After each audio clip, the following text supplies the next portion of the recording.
నమో నారాయణ. ఓం నమో నారాయణ. నారాయణ శ్రీమన్నారాయణం. నారాయణ హరినారాయణ. నారాయణ శ్రీమన్నారాయణ. శ్రీ మహావిష్ణు యొక్క మహిమలు తెలుసుకోవడానికి శ్రీ మహావిష్ణు యొక్క ఎపిసోడ్ 2కు ప్రారంభిస్తూ సివిఆర్ ప్రేక్షకులకు ఓం నమో నారాయణ, ఓం నమో నారాయణ, ఓం నమో నారాయణ. గత ఎపిసోడ్లో మనం శ్రీ మహావిష్ణు యొక్క మహిమలు ప్రత్యేకత అన్నటువంటి విషయానికి తెలుసుకుందాం. శ్రీ మహావిష్ణువుల వారు అందుకే చెప్పారు అన్నమయ్య గారు, ఆది నుండి అనాదివై అన్నటువంటి పదానికి ఉపయోగించారు. ఆది నుండి అంటే అనంతకాలమైనటువంటి మానవ లోకం ఏదైతే ఉందో, కొన్ని యుగాలు గడిచిపోతున్నాయి, మనకు కొన్ని లక్షలాది సంవత్సరాలు గడిచిపోయాయి. ఈ లక్షలాది సంవత్సరాలు గడిచిపోయిన తర్వాత అనగా 17 లక్షలు, 12 లక్షలు, మరి 8 లక్షలు, ఇవే లక్షల్లో మనము లెక్క చేస్తే ఎన్ని లక్షల సంవత్సరాలు గడిచిపోయాయండి. ఈ కలియుగం వచ్చేసి కేవలం మాత్రం 5000 సంవత్సరం దాటిపోయింది. అనగా దాదాపు 29, 8, 37 లక్షల సంవత్సరాలు, అనగా దాదాపు 38 సంవత్సరాలు. ఈ యొక్క ఏంటిది 34, 8, 12, 24, మరి 17, 12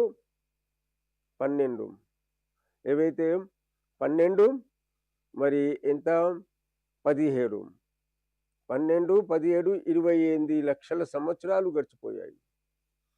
అనగా దీని యొక్క 30 ఇన్ని సంవత్సరాలు కృతాయుగం, త్రేతాయుగం, ద్వాపర యుగం, ఈ 3 యుగాలు ముఖ్యమైనటువంటివి. కృతాయుగంలో 17 లక్షల సంవత్సరాలు, మరి త్రేతాయుగంలో 12 లక్షల సంవత్సరాలు, 29, ద్వాపర యుగం వచ్చిందా అంటే 8 లక్షల సంవత్సరాలు, దాదాపు 37 సంవత్సరాలు, అంటే 38 లక్షల సంవత్సరాలు గడిచిపోయింది. అనగా భూమిపైన వచ్చినటువంటి ఆ మహర్షుల నుంచి ఈనాటి కాలం వరకు. అనగా చెప్పే తాత్పర్యం ఏంటి అంటే, ఆది నుండి అన్నారు అన్నమయ్య వారు. ఆది నుండి అంటే ఆ కాలము నుండి, అనగా కృతాయుగము నుండి ఈనాటి కాలం వరకు శ్రీ మహావిష్ణు యొక్క లీలలు జరుగుతూనే ఉన్నాయి. అందుకే చెప్పారు ఇక్కడ, శ్రీ మహావిష్ణు యొక్క లీలలు చాలా గొప్పదైనటువంటి. అందుకే ఈ కలియుగంలో ఏంటిది అన్నటువంటి విషయానికి స్వామివారి శ్రీ మహావిష్ణు యొక్క లీలలు ఎలా జరుగుతున్నాయి. ఆ కాలంలో స్వామివారు సాక్షాత్తు ఈ భూమిపైన ఉండేసి వారి యొక్క మహిమలను చేశారు. మరి ఈ కలియుగంలో ఏమైంది అన్నటువంటి విషయానికి ఏది చూసినా కానివ్వండి, మనం ఉన్నాము ఈ కలియుగంలో ఉన్నాం. అనగా 5,000 సంవత్సరాలు దాటి ఈ మధ్యలో ఉన్నాం. కాబట్టి ఆ కాలంలో అలా ఉన్నారు. సాక్షాత్తు పరమాత్ముడు ఈ భూమిపైన వచ్చేసి ఈ భరత భూమి పైన నృత్యము చేసినటువంటి ఈ భరత భూమిని ఎందరో మహాపురుషులకు సాక్షాత్తు దర్శనమిచ్చినటువంటి పవిత్రమైనటువంటి దేశం ఏదైతే ఉందో మన భారతదేశం, పవిత్రమైనటువంటి దేశం. అనగా ఈ భూమిపైన ప్రతి చోట కూడా వారు సాక్షాత్తు నడిచినటువంటి దేశం ఏదైతే ఉందో కేవలం భారతదేశం. అందువలనే విదేశీయులు వచ్చేసి ఈ భారతదేశాన్ని పవిత్రమైనటువంటిది, సాక్షాత్తు పరమాత్ముడు ఇక్కడ నృత్యము చేసినటువంటి, సాక్షాత్తు ఈ పరమాత్ముడు ఇక్కడ నాట్యం చేశాడు, సాక్షాత్తు ఈ పరమాత్ముడు ఇక్కడ కాపురం చేశాడు అన్నటువంటి ఆ దేవుడు ఇక్కడ వచ్చి ఈ భూమిపైనటువంటి పవిత్రమైనటువంటి భూమిలో ఎన్నోసార్లు వచ్చేసి భక్తులను, ఋషులను, సాధు సత్పురుషులను వారి కోరికలను తీర్చడానికి వస్తూనే వచ్చాడు.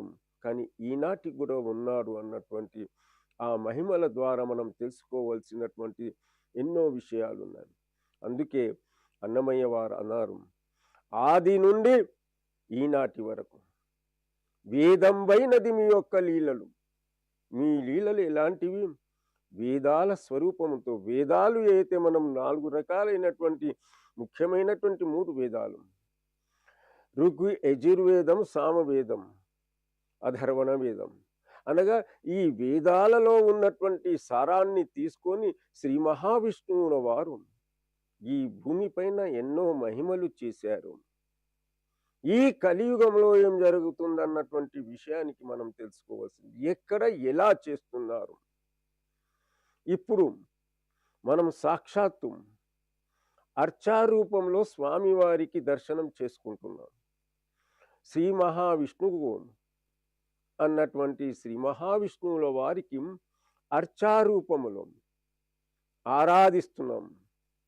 చూడండి, ఈ కలియుగంలో ఎంత గొప్పది మన అదృష్టం అంటే, అర్చారూపంలో స్వామివారికి కీర్తిస్తున్నాము, పూజిస్తున్నాము, సేవిస్తున్నాము. మరి ఆ యుగాలలో సాక్షాత్తు పరమాత్ముడు ఉన్నాడు. ఆ పరమాత్ముడు ఈ భూమిపైన నడిచాడు. ఇప్పుడు మనం ఈ కలియుగంలో ఎంత అదృష్టం వాళ్ళమయ్యా!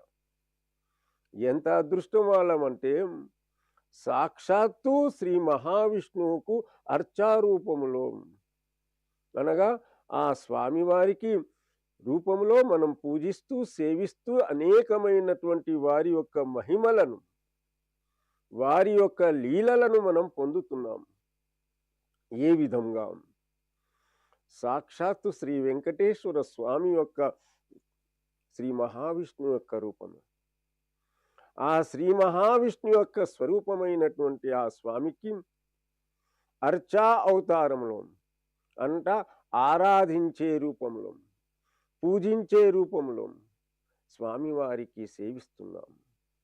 అందుకే ఆ నిలువెత్తు ఉన్నటువంటి స్వామి శ్రీ వెంకటేశ్వర స్వామి అర్చారూపంలో నిలబడి ఉన్నారు. అనగా శ్రీ మహావిష్ణువు, సాక్షాత్తు మహావిష్ణువు. ఆ మహావిష్ణువే వెంకటేశ్వర స్వామిగా మనకు ఈ కలియుగంలో ఎప్పుడంటే అప్పుడు, ఎప్పుడు తలుచుకుంటే అప్పుడు ఆ స్వామివారి వద్దకు వెళ్ళేసి మనం దర్శనం చేసుకుంటున్నామంటే ఎంతో భాగ్యవంతులం, ఎంతో అదృష్టవంతులం. కృతాయుగంలో స్వామివారికి దర్శనం చేసుకోవాలంటే కొన్ని వేల సంవత్సరాలు తపస్సు చేస్తేనే మాత్రం ఆ స్వామివారు వచ్చేవారు. ద్వాపర యుగంలో ఏం చేశారు? త్రేతాయుగంలో ఆ తపస్సు చేశారు. త్రేతాయుగంలో స్వామివారికి ప్రత్యక్షం చేయాలంటే యజ్ఞయాగాదులు చేశారు. మరి ద్వాపర యుగంలో ధ్యానాలు చేశారు. ఈ కాలంలో మన కలియుగంలో ఎంత గొప్పదైనటువంటి మనం కలియుగంలో బ్రతుకుతున్నామంటే ఆ సాక్షాత్తు స్వామివారికి ఏ విధంగా మనం తలుచుకుంటే ఆ విధంగా ఎప్పుడంటే అప్పుడు దేవాలయాలకు వెళ్ళి మనం దర్శనం చేసుకుంటున్నాం. అనగా ఈ కలియుగంలో ఇప్పుడు మనం చేస్తున్నాము ఆ స్వామివారికి ఎలా అన్నటువంటి విషయానికి దేవాలయాలు వచ్చేసాయి. దేవాలయాల వలన ప్రయోజనమే. అంటే దేవాలయాల్లో మనం చూస్తున్నాం. ఉదాహరణకు మనం తీసుకోవచ్చు. అనగా 2 సంవత్సరాల క్రితం వరకుగా శ్రీరాముల వారు జన్మించినటువంటి ప్రదేశం మాత్రమే కనిపించింది అక్కడ.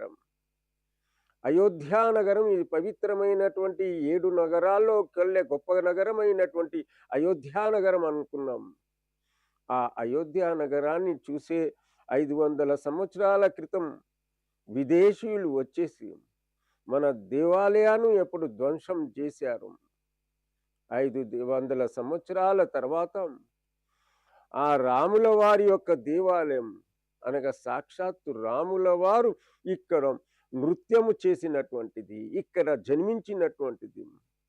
శ్రీ మహావిష్ణువు యొక్క రూపం ఇక్కడ కలిగినటువంటి ఆ శ్రీ మహావిష్ణువు సాక్షాత్తు ఈ భూమిపైన వచ్చినటువంటి పవిత్రమైనటువంటి ప్రాంతం ఏదైతే ఉందో అది అయోధ్యా నగరం అనుకున్నాం. ఆ అయోధ్యా నగరంలో ప్రవహిస్తున్నటువంటి సరయూ నది, ఆ సరయూ నదిలో శ్రీమన్నారాయణుడు అక్కడ వెళ్ళి విహారంలో, అనగా శ్రీ మహావిష్ణువు అక్కడ స్నానపానాదులు చేసినటువంటి పవిత్రమైనటువంటి నదిగా మనం భావిస్తున్నాం. ఉన్నది వాస్తవం. అనగా ఆ కాలంలో, అనగా త్రేతాయుగంలో ఉన్నటువంటి శ్రీరాముల వారి యొక్క దేవాలయం అంటే ఆ యొక్క ప్రాంతం పవిత్రమైనటువంటి మనకు రామాయణంలో భాగవతంలో అనేకమైనటువంటి కథల్లో మనం తెలుసుకుంటున్నాం. శ్రీమన్నారాయణుని యొక్క రాముల వారి యొక్క జన్మస్థానం ఏదైతే అయోధ్యా నగరం అంటాం. మరి ఆ అయోధ్యా నగరంలో ఉన్నటువంటి ఆ స్వామి వారిని పూజించే మనకు ఆస్కారం, పూజించడానికి మనకు భాగ్యము లేదా? ఎన్నో వందల సంవత్సరాల తర్వాత గత 2023వ సంవత్సరంలో ఆ స్వామివారి యొక్క దేవాలయాన్ని నిర్మించుకున్నాం. అనగా ఎవరు?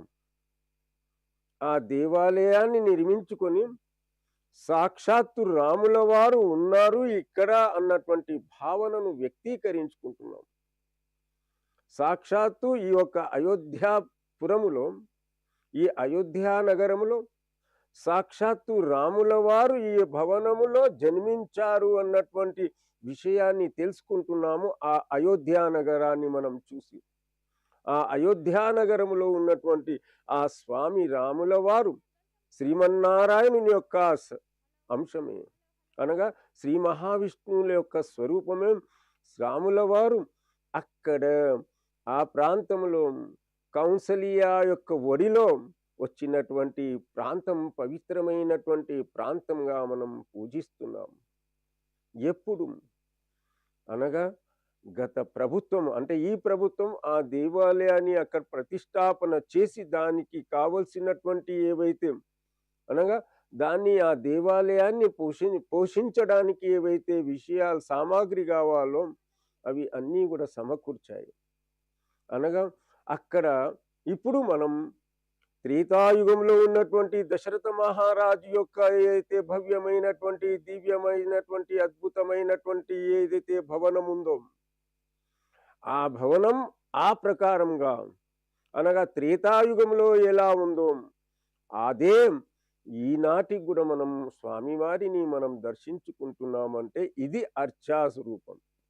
అనగా ఈ కలియుగంలో పూజించుకోవడానికి మనకు రాముల వారి యొక్క స్వరూపం, ఆ స్వామివారి యొక్క వైభవపోతమైనటువంటి ఆ యొక్క విగ్రహం ఏమైతే ఉందో స్వామివారిని మనం పూజించడానికి అవకాశం కలుగుతుంది.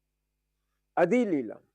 అనగా శ్రీ లీల అన్నటువంటి విషయానికి, మహిమ అన్నటువంటి విషయానికి మన మనస్సులో వస్తుంది. ఏమని వస్తుంది? ఒకవేళ అయోధ్యా నగరానికి వెళ్ళి మనము ఆ సరయూ నదిలో స్నానం చేసి అక్కడ ఉన్నటువంటి ఆంజనేయ స్వామి వారికి దర్శనం చేసుకొని మరి రాముల వారి యొక్క దర్శనం చేసుకున్నట్టయితే నా జీవితం ధన్యమవుతుంది. సప్త జన్మాల్లో చేసినటువంటి పాపాలన్నీ కూడా వెళ్ళిపోతాయి అన్నటువంటి మనస్సులో భావన ఏర్పడుతుంది. ఇది మహిమ, ఇది లీల. లీలగా అన్నటువంటి ప్రత్యేకమైనటువంటి మహిమ అన్నటువంటి విషయానికి అనేకమైనటువంటి మనం మొదట్లో ఉన్నాము కాబట్టి ఎందరో ఇప్పుడు భక్తులు వెళ్తున్నారు. అయోధ్యా నగరానికి వెళ్తున్నాం. మనం అయోధ్యా నగరానికి తీసుకుందాం. అక్కడ ఉన్నటువంటి ఆంజనేయ స్వామి ఏంటిది? నా కోరికలు తీర్చడానికి సిద్ధంగా నన్ను వారు అక్కడ ఉన్నారు అన్నటువంటి భావనతో వెళ్తూ ఉంటారు. వారి యొక్క మహిమ ద్వారా, వారి యొక్క లీలల ద్వారా మన మనస్సులో ఉన్నటువంటి కోరికలన్నీ కూడా తీరుస్తారు అన్నటువంటి భావన ఏర్పడుతుంది. ఈ ప్రకారం ఇది మహిమ అంటారు. అనగా ఈ దేవాలయాలను ప్రతిష్టాపన చేసినటువంటి వారు అనేకమైనటువంటి రాజులు ఏం చేశారంటే ఈ దేవాలయాలను ప్రతిష్ఠించి భక్తుల యొక్క కోర్కెలను తీర్చుకోవడానికి ఆ స్వామివారి యొక్క మహిమలను పొందుతూ ఉన్నారు.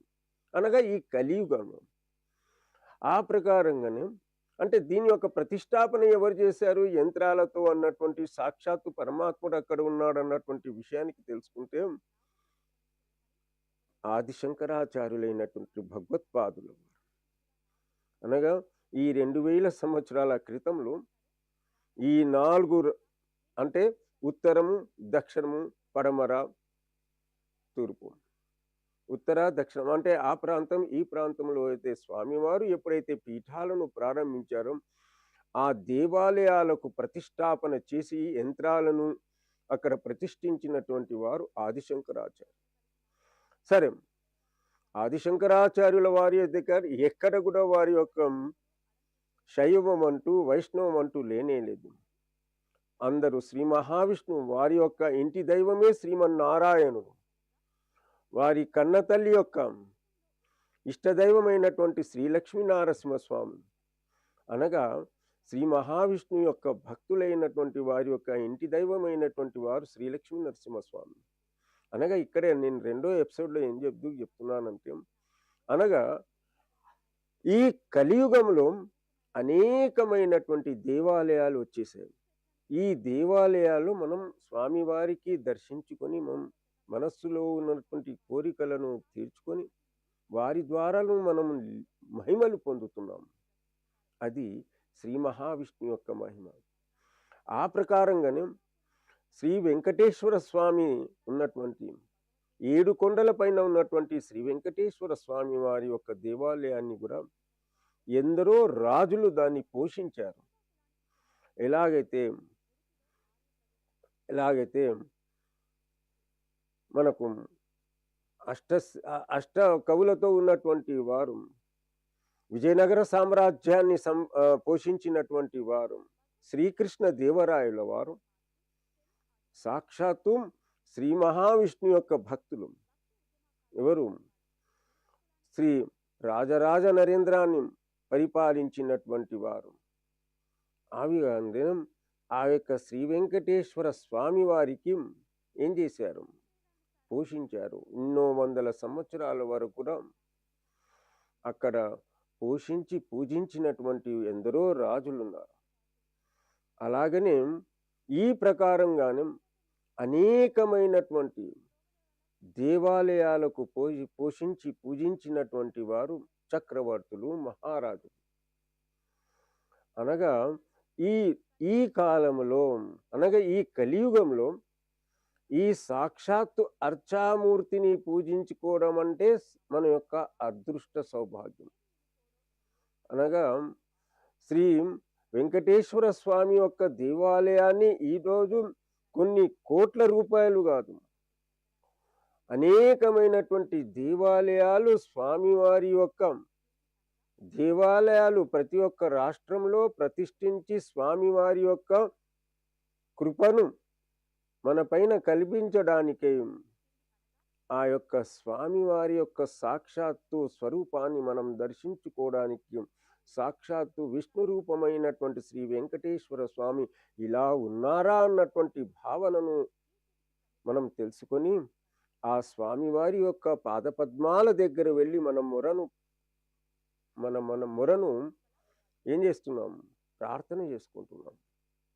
ఆ స్వామివారి యొక్క పాదపద్మాల వద్ద మన శిరస్సు ఉంచి ఆ స్వామికి మరీ ప్రార్థన చేసుకుంటున్నాము. ఆ మహిమలు మనపైనే జరుగుతున్నాయి. మహిమలు అనగా శ్రీకృష్ణదేవరాయలు కానివ్వండి, ఆ శ్రీకృష్ణదేవరాయల యొక్క ఆస్థానములో ఉన్నటువంటి అష్టదిగ్గజాలు కానివ్వండి, అనేకమైనటువంటి రాజులు అంటున్నారు.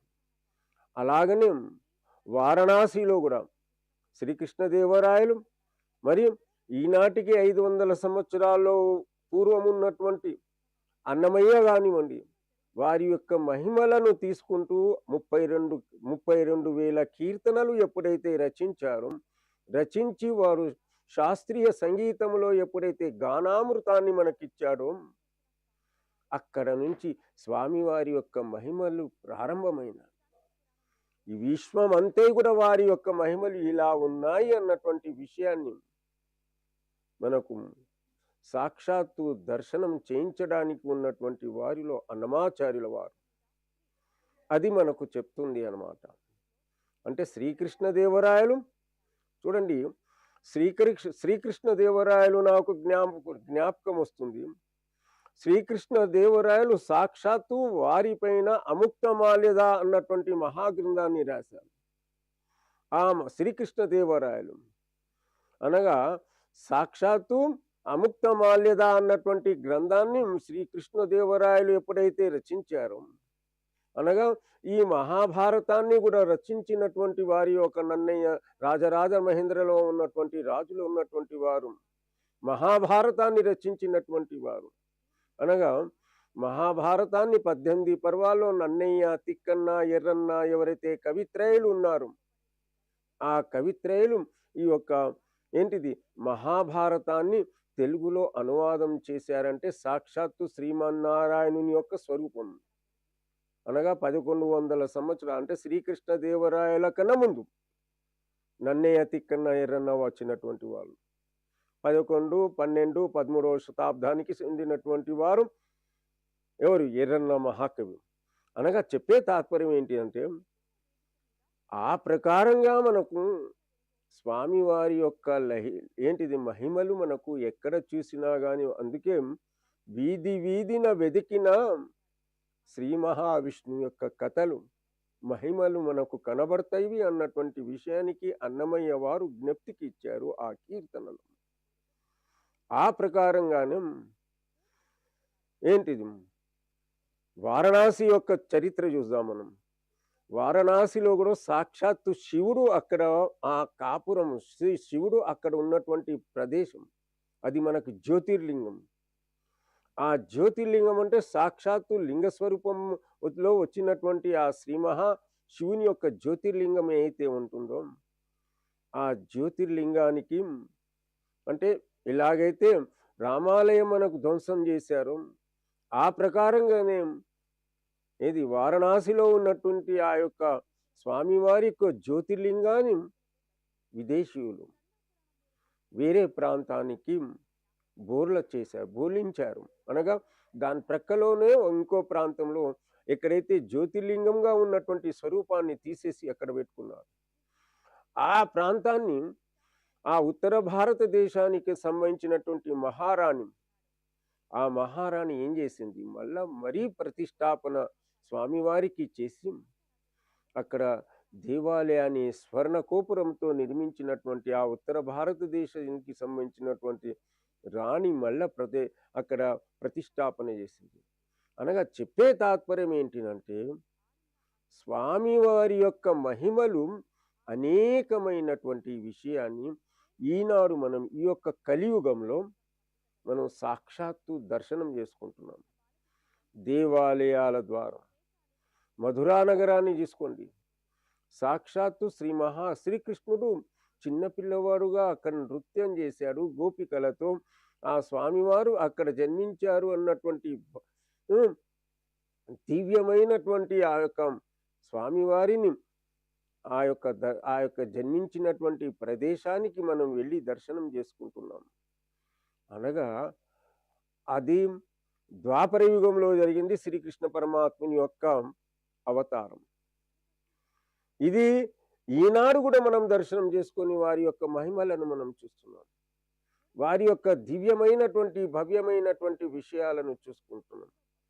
ఇది మనకు అనగా దేవాలయాల ద్వారా ఈనాడు మనం అర్చాస్వరూపునిగా ఆ శ్రీ మహావిష్ణువునికి సాక్షాత్తు దర్శనం చేసుకుంటున్నామంటే కలియుగంలో ఎంత గొప్ప వాళ్ళమో, ఎంత భాగ్యవంతులమో మనం ఒక్కసారి ఆలోచన చేయాలంటూ స్వస్తి.